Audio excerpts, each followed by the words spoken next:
তো আমরা এইমাত্র এসে পৌঁছালাম মন্দিরের খুব কাছে। ক্ষীরপায়ের ব্যবসা।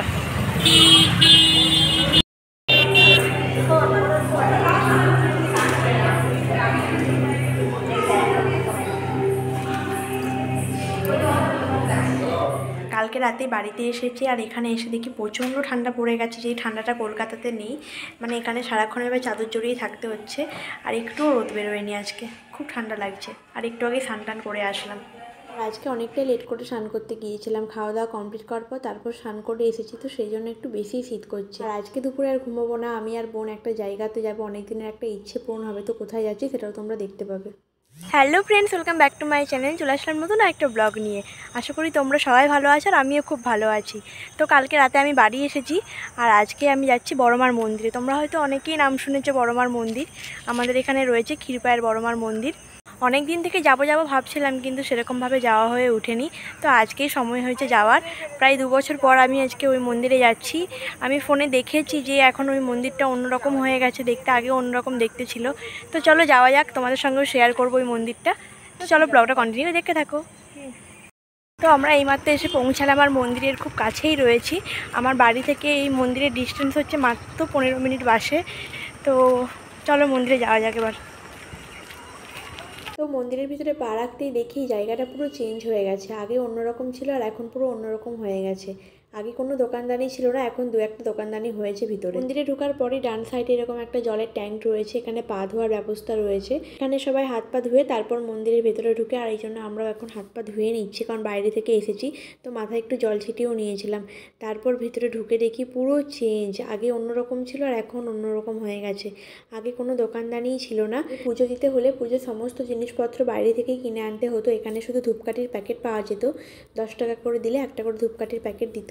কিন্তু এখন এই ব্যবস্থাটা পুরো চেঞ্জ হয়ে গেছে। এখানে পুজো দেওয়ার জন্য ফুলের ডালি টালি সমস্ত কিছু পাওয়া যায়, প্লাস মিষ্টির দোকানও রয়েছে ভিতরে। এখন একটা পুজোর ডালি নিয়ে নিচ্ছি পুজো দেবো বলে, আর আমি একটা 60 টাকার ডালিই নিয়েছি। এখানে পুজোর ডালি শুরু হচ্ছে 60 টাকা থেকে, তার মধ্যে মিষ্টি, ধূপের প্যাকেট, সিঁদুর, আলতা সমস্ত কিছুই থাকছে। আর এখানে মালা আরে নিতে গেলে আরও একটু দামটা বাড়বে, কিন্তু এখানে স্টার্টিং প্রাইস মানে সর্বনিম্ন প্রাইস হচ্ছে 60 টাকা থেকেই শুরু। এটা নিয়ে আমি এই মন্দিরে 3বার আসলাম, অনেক দিন থেকে আসবো ভাবছিলাম, কিন্তু সেটা হয়ে উঠছিল না। এর আগে আমি 2বার এসেছিলাম, সেটা অনেক দিন আগের কথা, কিন্তু এখন এই 2 বছরের মধ্যে এখনই আসলাম। তো 2 বছর এসে দেখলাম অনেক কিছু চেঞ্জ হয়ে গেছে। আমার এইদিকে পুজো ডালি সাজানো কমপ্লিট হয়ে গেছে, এবার আমি ডালিটা নিয়ে মন্দিরের ভিতরে ঢুকবো।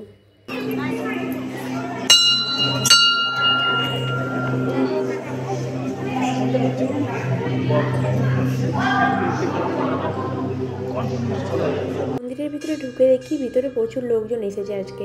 তো আজকে কোনো অমাবস্যা ছিল না, আর এই মন্দিরে অমাবস্যাতে একটু বেশি ভিড় হয়। এখন এই মন্দিরের নামটা চারিদিকে ছড়িয়ে গেছে, তো সেই জন্যই মনে হচ্ছে এত লোকজন এসেছে দূর দূর থেকে। এই মন্দিরের একটা বিশেষ দিক হলো এই মন্দিরে কোনো পুরোহিত দিয়ে পুজো হয় না, শুধুমাত্র কালী পুজোর দিন আর অমাবস্যার দিনই পুরোহিত দিয়ে পুজো হয়। এই মন্দিরে আসার পর মনটা পুরো শান্ত হয়ে যায় আর স্থির হয়ে যায়, খুব শান্তি লাগে এই মন্দিরে আসলে। তো সেই জন্যই এত মানুষজন এখানে আসে। আর এখানে মায়ের মূর্তিটা দেখো, খুব বড় আর খুব ভয়ানক। তো আমি সামনে থেকে ভিডিওটা নিচ্ছি বলে পুরোটা নিতে পারছি না, মানে ফোনেতে আসছে না। দূর থেকে নিলে হয়তো পুরো ভিডিওটাতে মায়ের মূর্তিটা দেখা যেত। তো আমি এখন যাচ্ছি পুজো দিতে, মানে মায়ের সামনে গিয়ে পুজো দেবো। আর এই মন্দিরে পুজো দিতে গেলে যে ফুল মিষ্টি নিয়ে আসতে হবে এরকম কোনো ব্যাপার না, শুধু খালি হাতে আসলেও হবে। নিজের পুজো নিজেই তোমরা দিতে পারবে, শুধু ভক্তি করে মাকে ডাকলেই হবে। যে এখন মায়ের সামনে গিয়ে পুজো দেবো তার কোনো চান্সই পাচ্ছি না। দেখতেই পাচ্ছ সামনে কত মানুষজন রয়েছে, তাদের পুজো দেওয়া কমপ্লিট হয়ে গেলে তারপর গিয়ে পুজো দেবো। এখানে এসে দেখলাম একটা ব্রাহ্মণ রয়েছে, কিন্তু উনি কিন্তু কোনো পুজো করছেন না, সমস্ত ডালিগুলোকে মায়ের পায়ে ঠেকিয়ে দিয়ে তারপর দিয়ে দিচ্ছে, কিন্তু নিজের পুজো নিজেকেই করতে হবে। এখন ওয়েট করার পর অ্যাট লাস্ট একটু জায়গাটা খালি হয়েছে, মানে অনেকটাই সন্ধে হয়ে গেছে, অনেকেই বাড়ি ফিরে গেছে। তো সেই জন্য এখানটা পুরো খালি হয়ে গেল। তারপর আমি এখানে এখন পুজো দিয়ে দিচ্ছি। এখানে আরেকটা নতুন জিনিস দেখলাম যে পুজো দেওয়ার পর মায়ের চারিদিকটা একবার বেষ্টন করার সুযোগ রয়েছে। তো এটা আগে ছিল না, আগে তো পেছন দিকটা পুরো অন্ধকার ছিল, আর এখন এই নিচেটা পুরো টাইলস বসানো হয়েছে, সেটা আগে ছিল না। বছরের মধ্যে অনেক কিছু এখন চেঞ্জ হয়ে গেছে, যেগুলো এখন লক্ষ্য করলাম। তো আগে আমি ভিডিওতে দেখেছিলাম, কিন্তু এখানে সামনাসামনি এসে দেখলাম যে সত্যিই অনেক কিছু চেঞ্জ হয়ে গেছে। মায়ের পায়ে ফুল দিয়ে পুজো দিয়ে আমার কমপ্লিট হয়ে গেছে, কিন্তু তখন আমি ধূপকাঠিগুলো জ্বালাইনি, কারণ সামনে এত ধূপকাঠি জ্বলছিল। তো এমনিতেই চোখ দিয়ে জল বেরিয়ে যাচ্ছিল, পুরো চারিদিকটা ধোঁয়া হয়ে গিয়েছিল। সেই জন্য সামনে পুজো দিয়ে আসার পর এখন আমি ধূপকাঠিগুলো এখানে জ্বেলে দিচ্ছি। আর চারিদিকে সবাই তো ধূপকাঠি জ্বালছে, কার কোথায় ছ্যাঁকা লেগে যাবে। তো সেই জন্য আমি একটু পরেই জ্বাললাম ধূপকাঠিগুলো। তো এখন আমি যাচ্ছি ছোটো মায়ের মন্দিরের ওখানে। এই মন্দিরের পাশেই রয়েছে ছোটো মায়ের মন্দির। তো এই মন্দিরটা এখন নতুনভাবে তৈরি হয়েছে। তো আমি এখন যাচ্ছি ছোটো মায়ের ওখানে পুজো দিতে, আর পুজো দিয়ে তারপরেই আমরা এখান থেকে বেরিয়ে যাব, কারণ অনেকটাই সন্ধে হয়ে গেছে। এমনি তো আমরা সন্ধ্যের দিক করে এসেছিলাম, আর শীতকালের বেলা একটুতেই সন্ধে হয়ে যায়। এদিকে ছোটো মাকেও নতুন করে সাজানো হয়েছে, মানে রং করা হয়েছে, দেখেই পুরো বোঝা যাচ্ছে। বড় মার মন্দির, ঠিক আছে, রেখে দে। এখানে পুজো দেওয়া কমপ্লিট হয়ে গেছে, তারপর যাচ্ছিলাম এখন ধাগা বাঁধতে, কিন্তু দেখলাম এখন ধাগা বাঁধার জায়গাটা পুরো চেঞ্জ হয়ে গেছে। আগে গাছের ডালে ধাগা বাঁধা হতো, মানে ধূপের প্যাকেট বাঁধা হতো, কিন্তু এখন ওই জায়গাটা পুরো চেঞ্জ করে অন্য জায়গায় করা হয়েছে। তো কোথায় করা হয়েছে সেটাও তোমাদেরকে দেখাবো। আগে যখন এখানে আসতাম তখন শুধুমাত্র ধূপ দিয়েই পুজো দিতাম, ধূপের প্যাকেটটা তারপরেই গাছের ডালে বেঁধে দিতাম, কিন্তু এখন সেই জায়গাটা পুরো চেঞ্জ করে দিয়েছে। এখনও দেখতে পাচ্ছি গাছের ডালে ডালে এখনও অনেক ধূপের প্যাকেট বাঁধা আছে, কিন্তু আমরা যখন পুজো দিয়েছিলাম ওই পুজো ডালির মধ্যে একটা ধাগা দিয়েছিল, তো সেটাই বাঁধতে বলা হয়েছে, তো সেটাই আমি এখন বেঁধে দেবো। এই যে জায়গাটা চেঞ্জ করে এখানে করা হয়েছে একটা গ্রিলের মধ্যে, এখানে সবাই বেঁধে দেয়। এখানেও সবাই ধূপের প্যাকেট ধাগা সব কিছুই বেঁধেছে। আর এই ধাগা বাঁধার মেন কারণ হচ্ছে সবাই যে যার মনস্কামনা জানিয়ে এই ধাগাটা এখানে বেঁধে দিয়ে যায়, তারপর যখন মনস্কামনা পূর্ণ হয়ে যায় তারপর এসে এটা খুলে দেয়। আমাদের এখন পুজো দেওয়া কমপ্লিট হয়ে গেছে, এবার আমরা এখান থেকে বেরিয়ে যাবো, কারণ অনেকটাই সন্ধে হয়ে গেছে, আবার হেঁটে হেঁটে অনেকটাই যেতে হবে। তো আজকে মনটা পুরো শান্তি হয়ে গেল, অনেক দিনের ইচ্ছেটা একটা পূরণ হলো। এই যে এটা হচ্ছে মন্দিরের বাইরের দিকটা, পরে হয়তো বাইরের দিকে রং টং করা হবে, মন্দিরের এখনও কাজ বাকি আছে, সেগুলো হয়তো হবে, কিন্তু এখন আপাতত এইটুকুই হয়েছে। কিন্তু যতটুকু হয়েছে খুব সুন্দর লাগছে। আগে অন্যরকম যেহেতু দেখতে লাগছিল, এখন তো অন্যরকম হয়ে গেছে, এখন অনেক দোকানদানি হয়েছে, ভালোও লাগছে। এটা হচ্ছে মন্দিরের বাইরের দিকটা, এখানেও দু একটা দোকানদানি হয়েছে। আগে এই জায়গাটায় কোনো কিছুই ছিল না, পুরো ফাঁকা এরিয়া ছিল, মাঝখানে মন্দির আর চারিদিকে শুধু ফাঁকা মাঠ, এটা ছাড়া আর কোনো কিছুই ছিল না এখানে। এটা ভালো আসছে। তো আমাদের মোটামুটি পুজো দেওয়া কমপ্লিট হয়ে গেছে, 1 ঘন্টার মধ্যে সব কিছু ডান করে নিয়েছি। তো এখন আমরা হচ্ছে বাড়ি যাবো না, মেলা দেখতে। মন্দির থেকে আমরা বেরিয়ে চলে এসেছি, আর এখন বাস স্ট্যান্ডের সামনে এসে এখানে ফুচকা খাবো।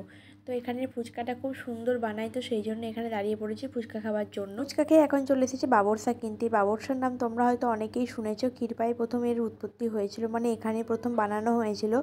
তো এখানকার বিখ্যাত বাবরসা, তো এই জন্য নিয়ে নিলাম আমার মায়ের আর বোনের জন্য। আর এই বাবরসাগুলোর খুব বেশি একটা দাম না, মাত্র 10 টাকা পিস, আর আমরা 3টি বাবরসা নিয়েছিলাম 3 জন খাবো বলে। তারপর জলসরাতে এসে আমি এখন চলে এসেছি টেলারিং দোকানে, এখানে কিছু জামা আমার ফিটিং করতে দেওয়া ছিল, তো সেগুলো হয়ে গেছে, সেগুলো এখন আনতে এসেছি। আর জলসরাতে বাস স্ট্যান্ডের সামনেই চলছিল রাসের মেলা।